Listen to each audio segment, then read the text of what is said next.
sa bumubuo ng Holy Family Mary's Encounter Community.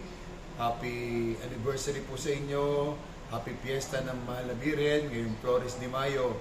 Nakakatuwa naman kasi sa inyong pamilya, sa inyong mag-aasawa, na pakapaglingkod kayo sa simbahan sa pamamagitan ng pagmamahal sa pamilya at pagmamahal din sa mga deboto ng Mahal na Birhen.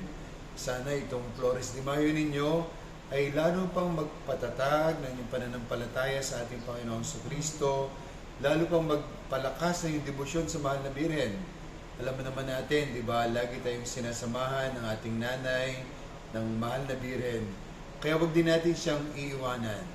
Samahan natin siya kung paano niya tayo sinasamahan bilang isang pamilya at bilang isang sambayanan. Muli sa inyong lahat, mabuhay po kayong lahat.